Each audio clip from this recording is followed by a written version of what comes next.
Welcome to our webinar on sections 3 and 4 of the Creativity at the Core module number 2.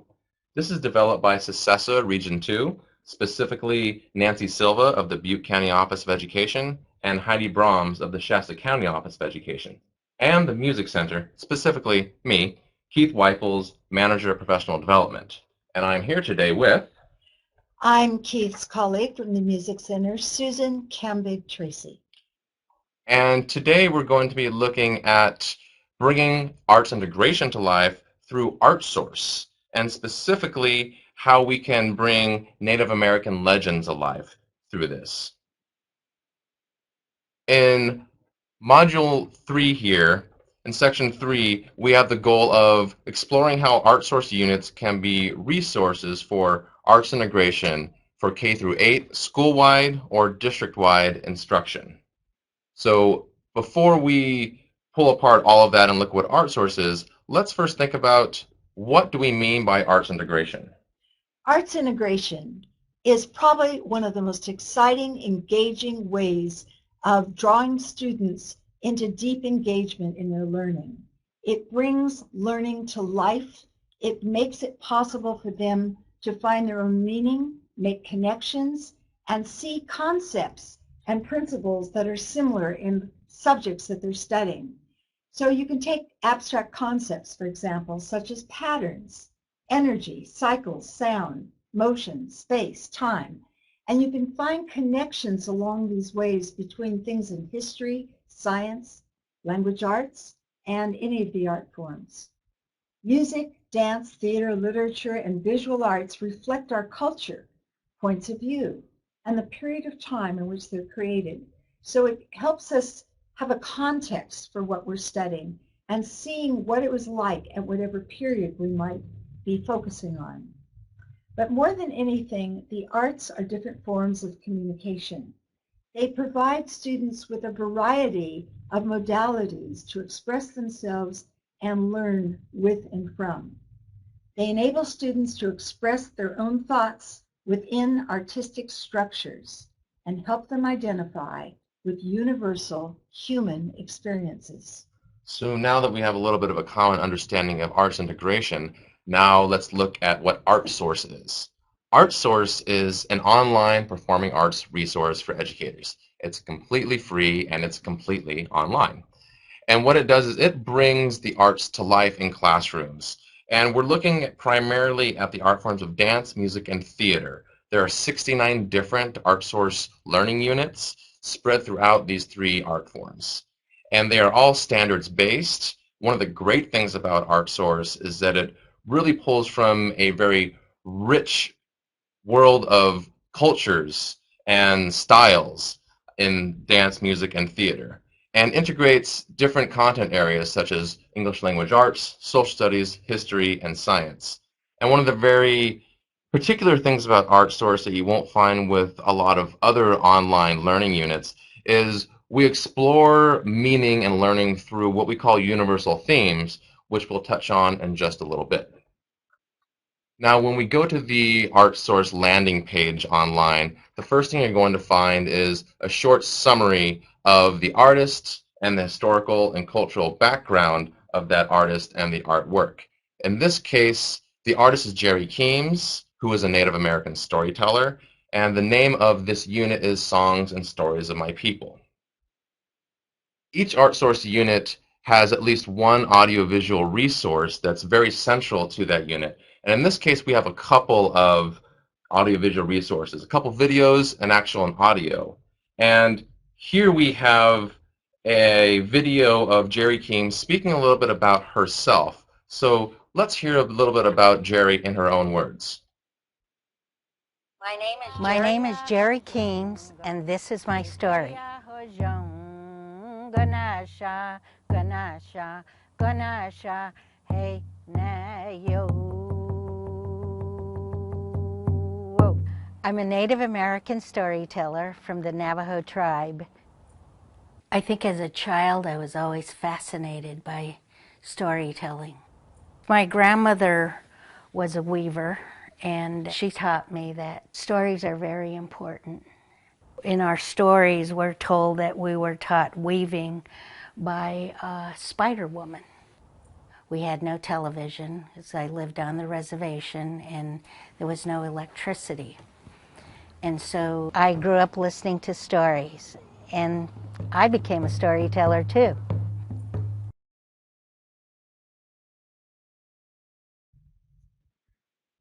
Now we have another video in this unit that is the story of the Quillwork Girl, a traditional Cheyenne legend told by Jerry Keems, and we'll look at this in a minute here.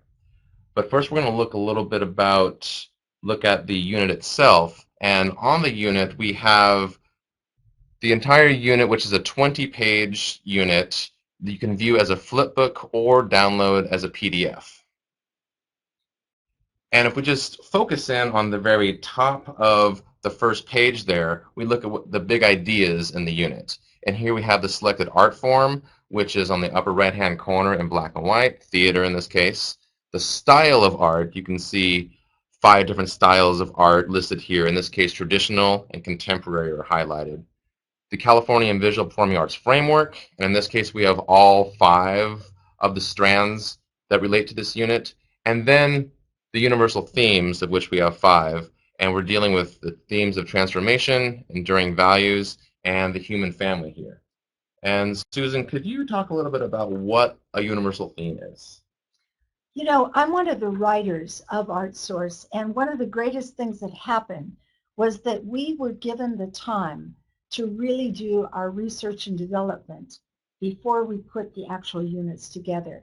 So we searched the world, literally, and all of educational materials to find the universal themes which were being taught. And we studied them, and finally we selected 5 that we felt were the most important for our uses with Artsource to tie it in with art forms. And universal themes are really concepts that run throughout culture, that run throughout the human experience. And then each artist adds something of their own creative insight to the collective pool of knowledge from which we all draw. The universal themes that we have selected for Artsource are transformation, which is a change in the appearance of something, or a change in an event, and your life changes after a particular event. It can be in the character of a person. Growth is a transformation. And also in science, for example, metamorphosis would be part of transformation. Enduring values encompass the standards and principles which are important in life. You know, things like love and friendship, justice, honor, the search for truth. Every culture, every person on the planet has some connection and urge to discover these answers or these experiences. Then freedom and oppression, something which we seem to be struggling with and have from the very beginning of time. It's about the balance of power between individuals, nations, groups of people. And it brings such events into our life as war and peace, master, slave, dictatorship, democracy. So these are all things that run through many cultures that we have to come to terms with and understand at a deeper level. The power of nature, certainly inspirational for all of us. Patterns, designs, colors, mysteries, medicines, and man's relationship to nature, and how different environments are affected by man and the way he treats nature. The human family embraces all that's human. So it includes our emotions, dreams, our work. It's about culture, it's about values, it's about our history. And in this particular unit, we are focusing particularly on transformation, enduring values, the human family, and although it's not mentioned, we're also focusing on the power of nature. And could you speak a little bit about the Visual and Performing Arts Framework, Susan? Yes, I can. I was fortunate to be involved with the framework and the standards from the very beginning. And I was one of the writers for the dance standards and a consultant on the framework for dance. These are principles that run through every art form. That was the big idea was that if all the art forms could find commonalities, then we could teach in a more substantial, supportive, universal way, having the arts not only be individual, but supportive and interactive with each other. So in the framework, we have these components. There's 5 of them. We have artistic perception, and this is about processing, responding to, analyzing different sensory information through our eyes, our ears, our feelings, our touch, and then also the language and the specific skills unique to each art form. Creative expression, very important, that each person has a chance to process things, make sense of them, own them, and then find ways of expressing their point of view, with all points of view being valid. And the historical cultural, again, it's about putting things in context. You have to look at what was going on in the history and that particular culture in order to understand the events or the story that's placed or that arises from that culture. Then we have aesthetic valuing, which is really just the critiquing aspect, the making judgments about works of art, learning enough about what those elements of art are so that you can intelligently find them when you come to an experience in the arts or when you're creating it, and then you have points of discussion. So it's about discussing, analyzing, making contrasts, comparisons, and having aha moments. And finally, the connections, relationships, and applications are our integrated piece. This is the piece that relates to all subjects in life. And there are always connections. There's always, as we said, universal concepts, themes, relationships, and applications to everything that is studied. And the more we can see how they come together and support each other and have different forms in which they show the ideas, we will be more intelligent human beings. And our last category of big ideas in every Artsource unit are the styles of art. What styles of art do we have here, Susan? Styles of art, we have traditional, and certainly Jerry Keene's unit is focused on the traditional. This involves the beliefs and the customs of a culture, a group of people. And the stories are their way of entertaining each other, but also particularly finding a connection and a relationship between them and the environment in which they live. And it's also explaining creation, explaining the things in the sky, explaining the mountains, explaining the rivers, and really seeing that we're all part of a greater whole through the cultural lens of that group. Then we have classical arts. These are something in which it takes a more perhaps talented person or a more devoted person in terms of someone that's going to rise to a high level of refinement in an art form. And it's more focused on individuals at this point, where traditional is about the whole group. And everyone participates. It doesn't matter how good you are as a dancer or a singer. You participate. It's about building community. Classical is more about coming to an art event and being an audience member of that, or, of course, one of the classical performers yourself. So almost all cultures have these degrees of a more refined level that requires choreography and compositions, things of that nature. And then contemporary are works of art which are within the 20th and 21st century, often reflecting changes of attitude, so that something from the 1920s would not be considered contemporary now, although it was shocking when they brought the Charleston and other jazz things into the world. And so now the things that shock us are a little bit more contemporary, and they reflect the moods and the changes in people's points of view and entertainment and attitudes and fashion. Experimental goes a little bit beyond that. Experimental breaks rules.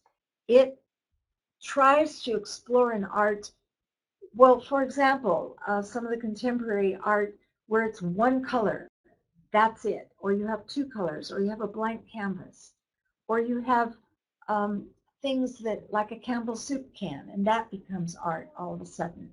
So experimental is shaking people up a little, making them uncomfortable at first to understand that art can be more than what it has become just to this point in time. Some of it works, some of it's lost, some of it builds the foundation to the next thing. And then finally, multimedia, which examples of that would be an opera, or even musical theater is a great example, where more than one art form come together, and there are many forms of expression coordinating, collaborating in a larger experience. Now, beyond this heading category of the Artsource unit with the big ideas, what you'll find is the title of each work. So, Songs and Stories of My People is this unit's title. And then you'll find the creator of the artist, so Jerry Keems. Then a little bit of the background information on the artist here, and we're lucky enough to have this video of Jerry Keems speaking about her experience, and a little bit about the artwork itself, as well as the creative process of the artist or the culture. And finishing up just this first page of the unit, and then the rest will go by really quickly. We have a photo of the artist, a relevant quote from the artist, this one about storytelling, and then a map showing where the artist lived or worked, in this case, the Four Corners states area of Utah, Colorado, Arizona, and New Mexico. Then we have the content of the Artsource unit. So we have discussion questions which are meant to be engaged with after we watch the video. And then multidisciplinary options, how to work with different art forms with the Artsource unit and all the disciplines within that. And then sample experiences. We have 3 different categories of sample experiences that teachers can use in the classroom, and one of each of those categories we've developed into an entire lesson, one of which we will go through. And these are all scalable for K through 8 instruction, and if you work with them a little bit, you can definitely extend it TK through 12 and even beyond. So let's look a little bit at just the beginning of the quill work girl, and then we will engage with some of these questions. Hey Anna, ya hey Anna ho, Yanna ho. Long ago, when the world was young, buffaloes could talk. They say in a village far away there lived a young girl. They called her the quill work girl because she took porcupine quills and she made beautiful things out of them. She used them to sew beautiful patterns in the deerskin clothes of her people. And everyone wanted her to make clothes for them. And they called her the quill work girl. Well, one night the quill work girl had a dream that she had 7 brothers living over 4 big mountains, and every night she had the same dream. Finally, she went to her mother and father, and she told them about her dream. And she said, if I climb those 4 mountains, I know I will find them waiting for me on the other side. I must find my brothers and help them, she said. And the father said, well, this sounds like a special dream, my daughter, but you cannot go alone. Your mother will go with you. So the next day, the mother brought 6 beautiful dogs. They packed food and water, put them on the backs of the dogs, and then the mother, the quill work girl, and the dogs began the great journey. They climbed over the first big mountain, over the second big mountain, and then the quill work girl said, Mother, I must climb the last 2 mountains alone.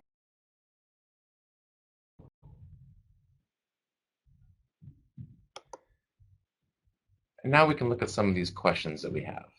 In fact, Keith, let's try this together. What if I ask you one of these questions? Shoot. Okay. If you could choose 3 adjectives to describe the quill work girl, what would they be? I would say the quill work girl is talented because of her facility with quill work. She is visionary because she has this vision or this dream of these brothers in a faraway place. And she's courageous because she has the fortitude to act on her vision. Those are really good words. I like that. Thank you. Uh, I'm a believer that everybody has some sort of a gift, and obviously the quill work girl, her gift is to create beautiful clothes. Do you have a gift, Susan? Gosh, let me think. I think probably the gift that I value the most and I like the most within myself is that I like to empower other people and help guide them to find their own gifts. And I would definitely agree with that, knowing you and knowing you for as long as I have. Now we're having a good conversation here, but also we're modeling some of the discussion questions that could be used for the students. And throughout this webinar, you'll find a number of student and also teacher reflection questions, and we'll be doing the same.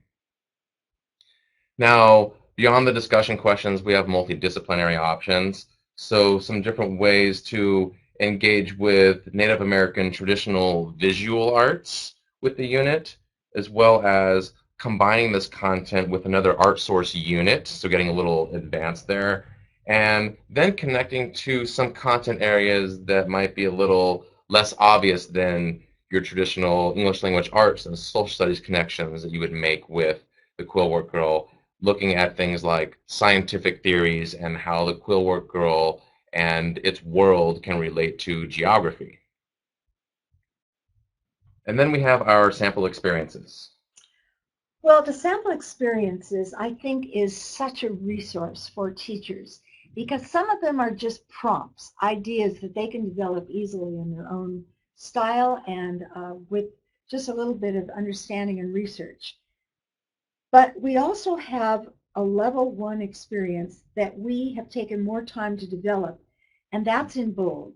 So you'll see that the ones that might be prompts would be a discussion. Tell one thing that happened in the myth or legend in the unit, or draw a picture of one of the characters.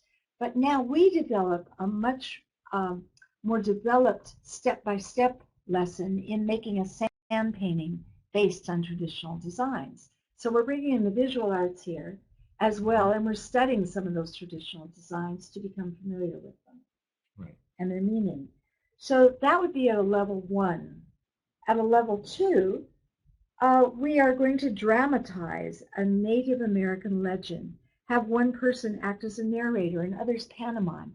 And we're going to take you through the actual process of doing this in a few moments.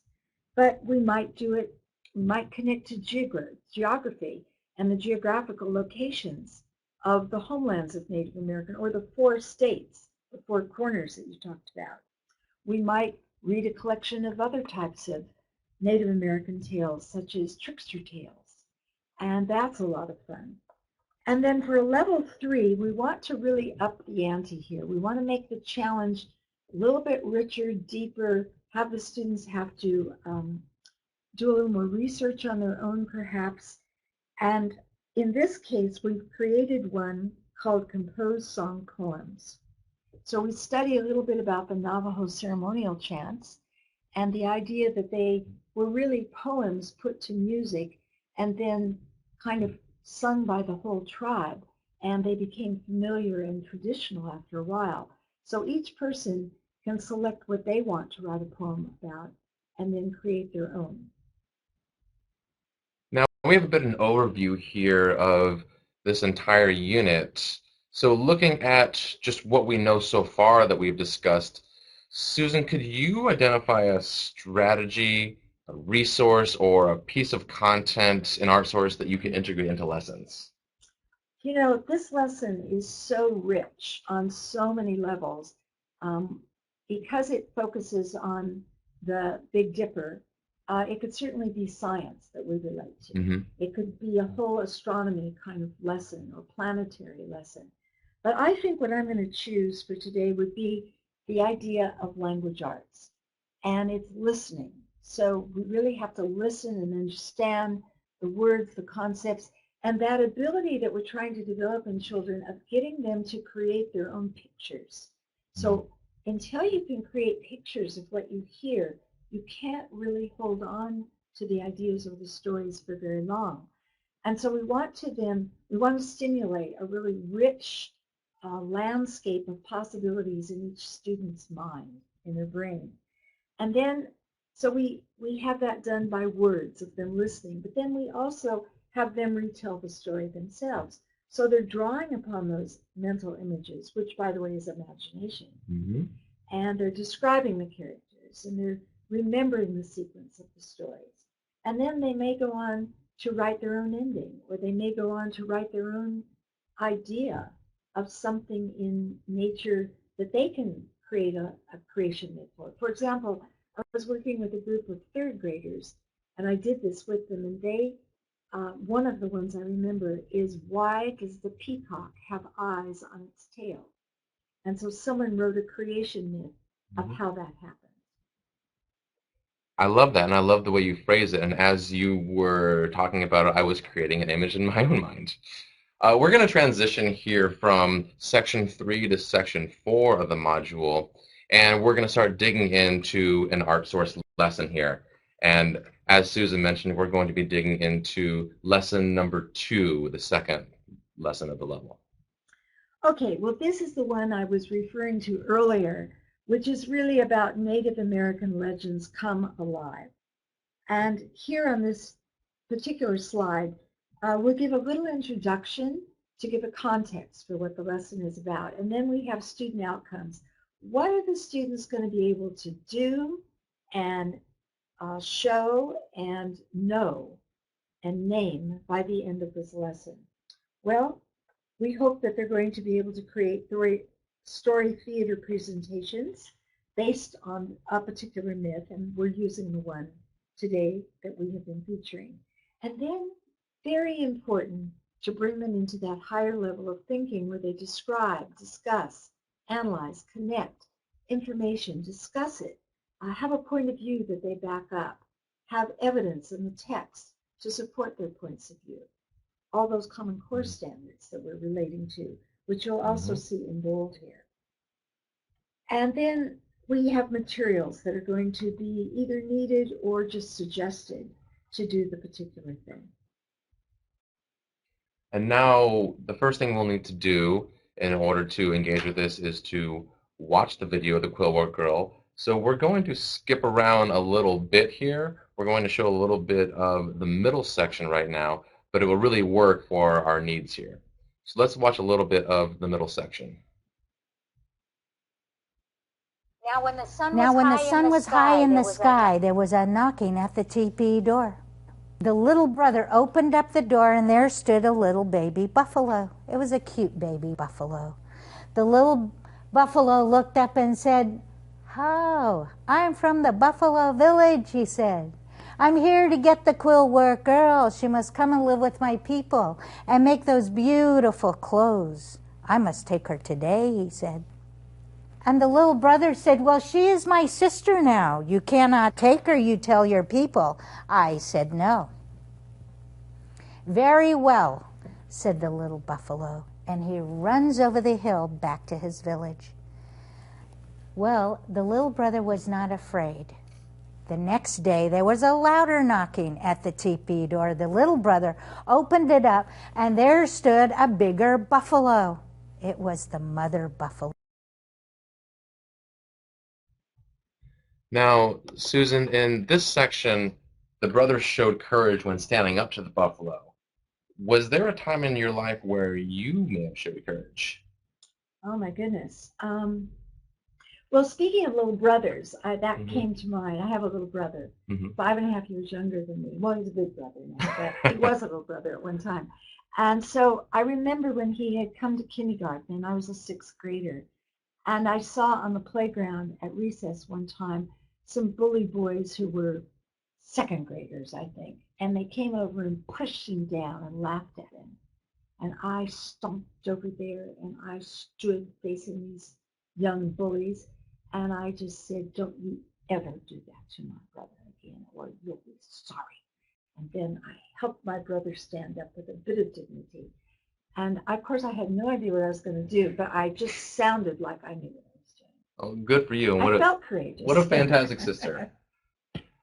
Let's watch just a little bit of the ending now of the Quillwork Girl.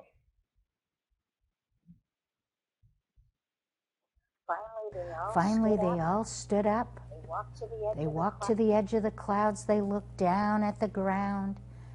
and they saw the pine tree crack in half.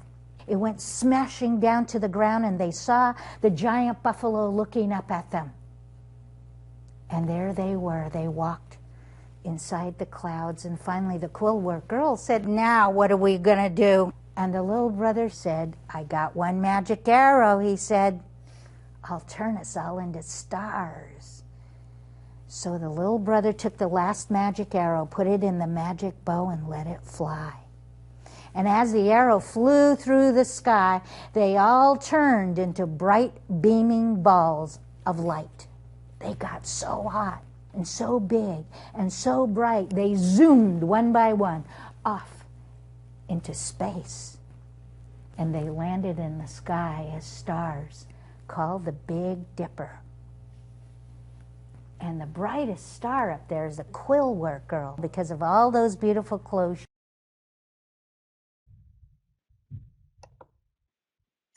The Quillwork girl is called a creation myth because it's a story that people created to make sense of their world, to help the world feel less overwhelming and more personal. And so this story is about the creation of the Big Dipper. Now, creation myths exist all around the world. So I want to ask you, Keith, do you know of any creation myths from your background or from anything you've read? Yes, and I'll go with one from a little bit of my ancestry. I'm a little bit Irish. So when I was in Ireland about 10 years ago or so, up in the northeastern corner of Ireland, there is a section called Giant's Causeway. And here in Giant's Causeway, you have these perfect hexagonal basalt columns that scientists say were created by a volcanic eruption many, many years ago. That's what the scientists say.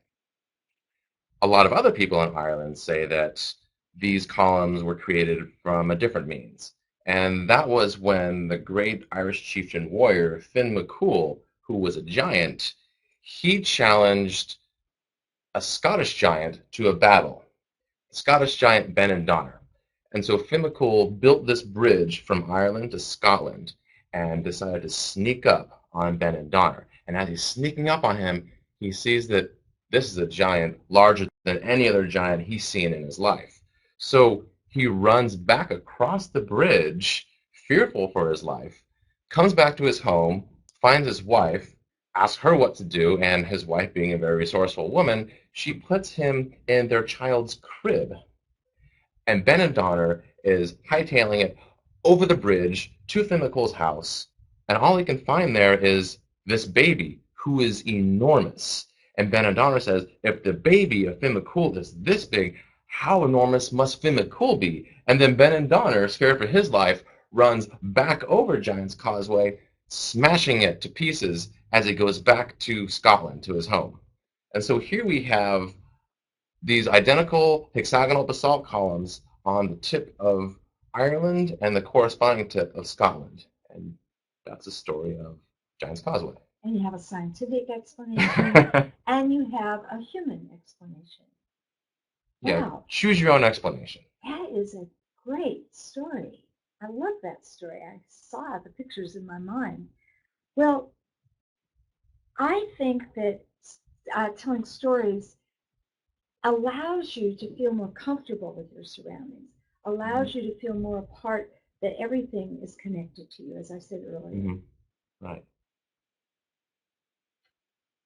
So, I think in our progression, it's worth taking a few moments to discuss the sequence of events in the Quillwork Girl and using the 5 W's. So let's just see if we can start to take this story apart and see it through the lens of different aspects. So we're going to start with the 5 W's. Keith, help me on this. Okay. Who do you remember as the characters in the story? There is the Quillwork Girl, her mother, the dogs, her father, and the brothers, especially the little brother that she meets. Wow, I've totally forgotten about the dogs. Thank you for reminding me about that. 6 dogs. 6 dogs, right. Well, what was the main problem of this story, or the main center theme? And the buffalo. Oh, the buffalo. Because The main problem here is that the Buffalo, or the Buffalo Nation, they want the quill work girl for themselves because they want her to create beautiful quill work for them, not for the brothers. So if you hadn't remembered the buffalo, we would not be able to really discuss the rest of this That's story. very true. So that's an interesting concept. All right, so that's the problem. Now, when do you think this happened? Long ago, when the world was young. When the world was young. And Buffalo And could talk. Buffalo could talk. Okay. Where did this happen? From your imagination, what do you see? What are the things that give you clues? It happened, I'm envisioning a large expanse of land before we were officially the United States of America. And you have a village where the quillwork girl lives, and then you have a giant mountain range which she has to travel over. And then probably in a large valley between a couple of enormous mountains, you have the village where the brothers live. So that's kind of the terrain that I envision. Is there anything else other than Earth and the terrain of Earth that's involved in this story? Yes, they are up in the clouds, and then they are up into the universe as stars. Uh-huh. Good. Well, why do you think they even made up this story? Was it just for entertainment, or do you think it had another purpose? Well, I think on the surface, we're talking about a creation myth. So this is uh, a rendering of a story of how the Big Dipper was created. But I think at its core, it's a story about courage and having the conviction to follow through with your dreams. Thank you. Now, when we get all this basic information in the beginning, the next thing is that we really want to divide the story into 3 parts in a way similar to how we showed you the 3 sections or pieces of the 3 sections from the story. So we want to know what the beginning of the story is. And then we will ask the students to describe the things that they think of in the beginning. We can even do a storyboard where they draw pictures and we show all the parts of the beginning. Same with the middle, and then same with the end, and let them determine where they think the beginning bleeds into the middle and where the middle bleeds into the end. And then each person's interpretation. I like the storyboard, which is also an extension on this lesson. Right. So we've demonstrated how to use the 5 W's to outline the scenes, and then identifying the main characters, which we've talked about. 3 words to describe the personalities or characteristics of those characters, which we model a little bit for you. As Susan mentioned, looking at the locales, beginning, middle, end, which we also showed a little bit of the beginning, a little bit of the middle, and a little bit of the end of the story here. So we have a clear idea of pieces of those sections. And students are encouraged to retell the story in their own words, not to memorize sections of the story, but words that they can find within their own vocabulary to convey the ideas that they're talking about to others in the class. And then the others in the class can build on this, so it becomes like a really wonderful collaboration. And then the other thing you can do is use what you have, simple props, costume pieces, whatever you can do to help bring the visual arts element into the storytelling. Well, after you have done the lesson, and even during the lesson itself, it's important to keep assessing. Are the students really getting this? Ask some questions to determine whether they understand the meaning of the words that you're using, or if they can tell little sections of the story after they've been told. We have on our Artsource unit several pieces at the end of the lesson which actually help you find ways of connecting. And those things are describing and discussing and analyzing. For example, write a description of your favorite character in the story. Well, you couldn't do that if you hadn't really been able to understand or even see the picture of that character in your mind. And then maybe why you like this. Or in the creative process where maybe you've had different groups within the class dramatize a story, or you've had different narrators tell while others pantomime the story.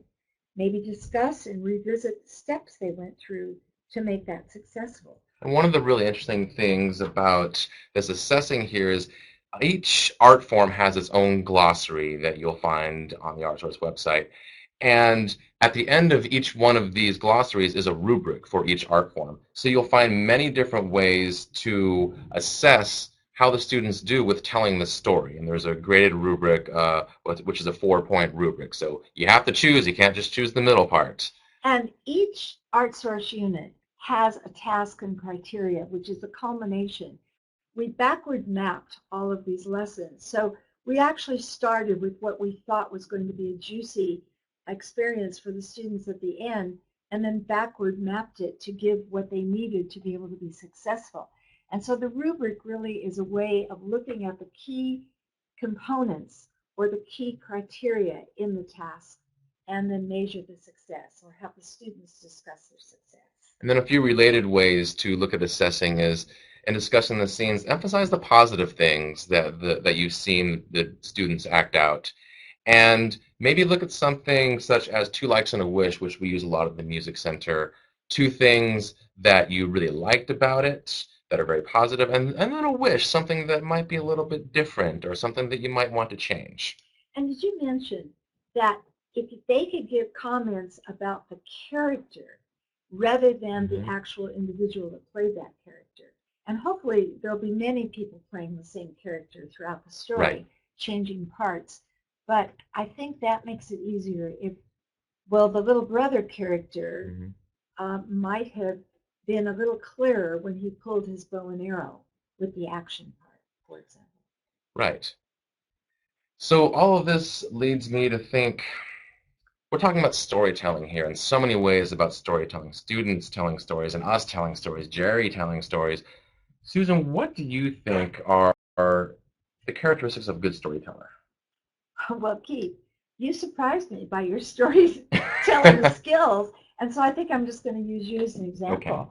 Okay. First of all, I think that it helps if the storyteller has clear images in their own mind.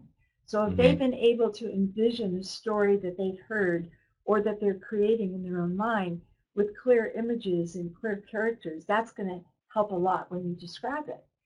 And I think being able to talk clearly and articulately, being able to sequence the ideas in a story so that you don't get confused until a part that came later before the part that should have preceded that. I also think that pauses and building suspense, changing your voice, even being different voices with different characters is fun. And also being able to look at your audience, if possible, so that you're not just looking down at your lap or talking to your toes, but you are really sending that communication out into the group. That's a fantastic list of criteria. I don't think I lived up to all that, but thank you for all that. And then just looking at a few extensions here, you could, of course, perform the story without words, pantomiming all the actions to express the emotion through gesture, through your body. And a little bit like we did, trying to find other legends or myths from different cultures to create a story theater presentation. Making sure you focus on the vocabulary. In this case, we've highlighted a few different words here, and again, they're all clearly defined in the Artsource glossaries. And we've gone over assessment quite a bit here. And looking at all of this here, it's pretty important to see how it can relate to your classroom. Otherwise, what are we here for? So, Susan, how would you scale this lesson that we just looked at back or scale it up for a specific grade level? Well, I do teach all grade levels, so this is something that I could see using in almost any grade, kindergarten or even pre-K through 12th grade. I would say that for very young children, let's just say kindergarten, first grade, I would be the narrator myself as the teacher. And I would have all of the students find a place to move in the room by their desks or even in an open space and be able to experience several of the characters so that we're all working simultaneously to explore our interpretation of each character. And then I might just take the beginning for one day, and we would just do the beginning parts. And maybe we'd even repeat that, and then adding sections of it rather than trying to do the whole story in one session. For older students, I think there's a lot here for deeper experience. I think that they could, if they wanted, write a play. They could write Right. dialogue in groups where they write dialogue for the different characters. They could design costumes for it. They could have each group responsible for a section, and they could make smooth entrances and exits onto the stage, maybe even then perform it for another class or parents, and then critique themselves and discuss what worked and see if they can get into a deeper interpretation with more understanding, and then see this story in relationship to stories from many cultures. So you can make that connection to a specific thing you studied, make the connection to the larger picture of storytelling as a way of connecting us to ourselves, our environment, and other people. Well, what a beautiful job you just did of showing how you can use these lessons for primary grades and going even further, and also how to adapt these lessons to hit specific standards, how to hit writing standards, how to hit speaking and listening standards and language standards. So really, you can extend them, you can adapt them in any way that you see fit. And just a reminder here that this is just one Artsource unit. There are 68 other Artsource units in dance, music, and theater. And finally, we have some resources here. The Artsource website, which is musiccenter.org/artsource, and then the links to the different glossaries, which include the rubrics at the end of each glossary. And then some of the work that we're doing at the Successa Arts Initiative to really extend this work and to enhance it. And these links, as well as the PowerPoint for this webinar right here, you can download here on the site, and as well as the glossaries, you can download those as well. And I would just like to thank the creativity at theCore and Successa for this opportunity to work on this. And I would really like to thank all of you for your participation today. Thank you.